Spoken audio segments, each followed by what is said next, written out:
নমস্কার। 28 তারিখ 28 December classic men's এক্সামটা সবার হয়ে গেল। তো আশা করি সব ভালো হয়েছে। এখন পরীক্ষার্থীদের মনে একটাই প্রশ্ন যে কাট অফ কত যেতে পারে। কাট অফ ওইভাবে বলা যায় না যে কত যেতে পারে, কতটা যেতে পারে। কাট অফ প্রেডিকশন করা যেতে পারে। সেটাই আমি আজকে তোমাদের সামনে এটা বলবো। আমার মতে কাট অফ কত যেতে পারে, দ্যাটস প্রেডিকশন। কাট অফ ওইভাবে কোনদিন অ্যাকুরেট বলা আমার মনে হয় যাবে না, কারণ কতটা যেতে পারে তার থেকে কমে যেতে পারে, বেশিও যেতে পারে। কেমন ভাবে লিখছে, কতটা নম্বর স্যাররা দিচ্ছে, তার উপরে ডিপেন্ড করেই কিন্তু এই কাট অফ গুলো ওঠে। আমি এটুকু বলতে পারি, যারা প্রিলিমসে অ্যাটলিস্ট 60 আপ পাচ্ছে, তাদের সেক্রেটারিয়েট পদের জন্য আমার মনে হয় যে তারা লড়বে, এবং সেইভাবেই যারা 60+ পাচ্ছে তাদের ক্ষেত্রে ওই পদটা পাওয়াটা একটু সোজা।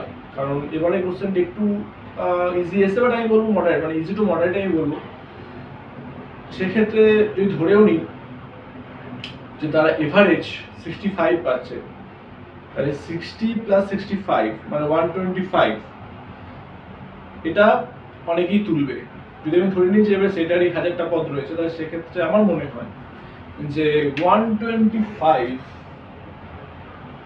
এই মার্কসটা সেফ সেক্রেটারিয়েট পদের জন্য।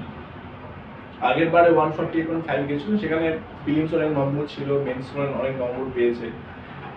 আমার মনে হয় না এবারে মেন্সে অতটা নম্বর দেবে বলে, কারণ যেহেতু লেখাটা এবার একটু আমার মনে হয় সোজা হলেই কিন্তু যেটা ভয় হয় যে সবাই যে নম্বর হু করে পাবে সেটা নয়। সোজা প্রশ্নে অনেকে অনেক সিলি মিস্টেক করে, প্লাস ল্যাঙ্গুয়েজ পার্টে যারা সুন্দর লিখবে তাদের বেশি নম্বর দেবে, সেই হিসাবে নম্বরটা ইয়ে করা যাবে। ইজি কোশ্চেন এসছে মানেই 80 85 সবাই পাবে, 1000 জনই 85 এর উপর পাবে, এরকম ভাবার কোনো কারণ কিন্তু নেই।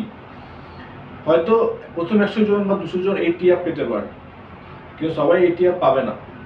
তো সেই ক্ষেত্রে আমার মনে হয় 125 is a safe score for this post only.